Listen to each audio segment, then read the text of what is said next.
The instinct to avoid conflict didn't appear randomly. Your mind learned it for a reason. It developed as a way of navigating emotional landscapes safely. And the same sensitivity that makes conflict feel uncomfortable is also the reason you understand people deeply. If you recognize yourself in this pattern, you're not alone. Many minds work this way. Minds that notice emotional details quickly. Minds that value calm environments. Minds that try to protect connection rather than challenge it immediately. The world often celebrates loud voices, but there's a quieter kind of intelligence in the people who observe, consider, and choose their words carefully. Your mind may simply be wired to think about relationships in a deeper way, and that kind of mind is not broken. It's thoughtful, it's careful, and there are many people quietly navigating the same balance between peace and honesty in their own way. Let's start with what's actually happening when you think about reaching out but don't. Your mind isn't empty. It's often incredibly active. You're running a kind of internal risk assessment that most people don't even realize they're doing. You're asking questions. Would they want to hear from me? Am I bothering them? Do they think about me the way I think about them? Is this a good time? What if they don't respond? These aren't just casual thoughts. They're a sophisticated evaluation system analyzing potential social risk. And for people who don't initiate, this system tends to be particularly sensitive. It's not that you're overthinking in the pathological sense.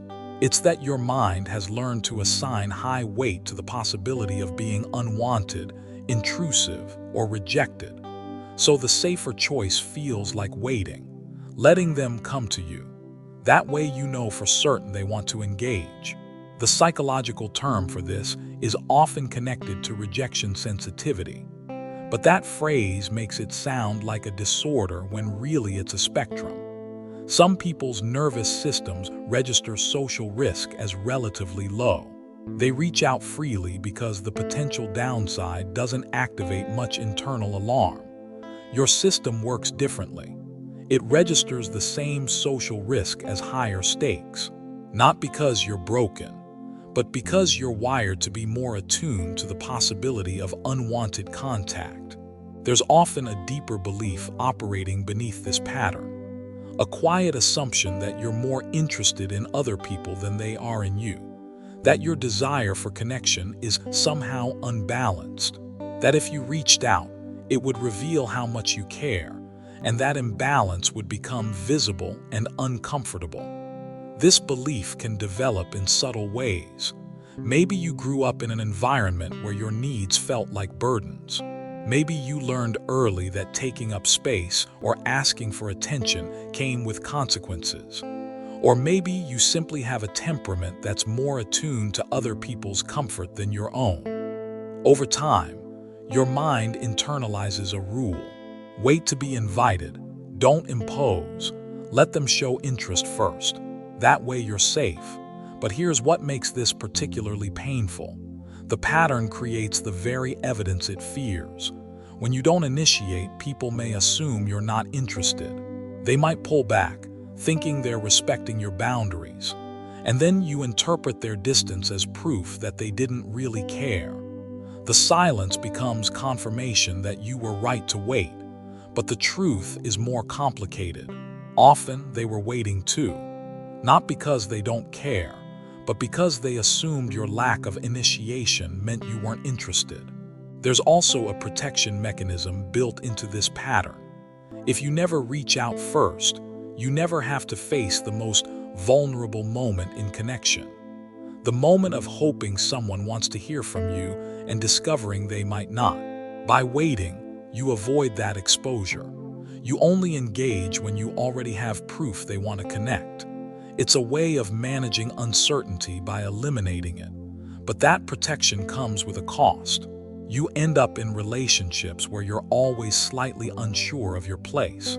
You know they reach out to you, but you don't fully know if they would miss you if you stopped responding. There's a particular loneliness in that, being connected to people, but never quite certain the connection would survive without their effort.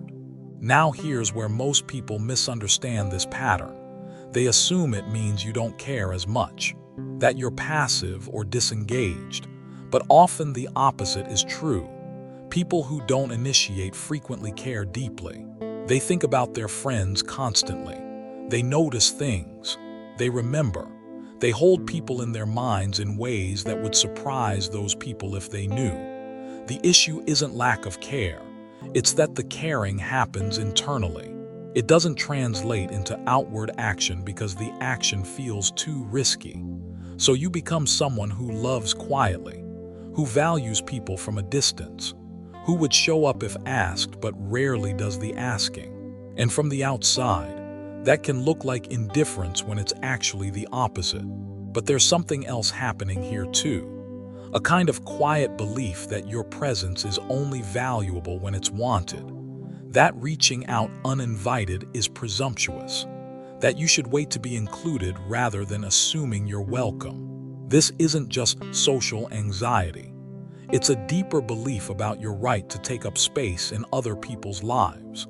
Many people who never initiate have internalized the idea that their desire for connection is something to manage, not express. That wanting to talk to someone or spend time with them is a need that should be kept in check until it's explicitly invited. So you wait for permission, for a signal that you're wanted. And in the absence of that signal, you stay quiet. The paradigm shift happens when you realize that initiation itself is a form of generosity. That reaching out isn't imposing, it's offering. You're giving someone the opportunity to connect. You're letting them know they're thought of. You're creating a moment where relationship can happen. Most people appreciate that. They want to know they matter to someone. And by never initiating, you're actually withholding something valuable. The knowledge that you think of them, that you care, that they have a place in your life. Does this mean you should force yourself to reach out when every part of you resists it? Not necessarily, because there's also wisdom in your hesitation. You're attuned to nuance. You're careful about other people's boundaries. You don't assume your presence is always wanted, which means when you do show up, it's thoughtful. Those qualities matter. They make you someone who respects space and doesn't overwhelm. But there's a difference between respecting boundaries and assuming you're unwanted by default. Between being thoughtful and disappearing. Between giving people space and making them do all the work of maintaining connection. And finding that balance means questioning the belief that your initiation is inherently burdensome. If you're someone who never initiates, know this. Your care is real even when it's quiet. Your friendships matter even when you're not the one reaching out. You're not broken for finding initiation difficult. The people who care about you probably want to hear from you. They're not keeping score of who texts first. They just want to know you're there. And sometimes, reaching out is the most honest thing you can do. Not because you should, but because you actually want to. You're not lazy. You're not indifferent. You're careful. And there's a version of connection that honors that carefulness while still letting people know they matter to you.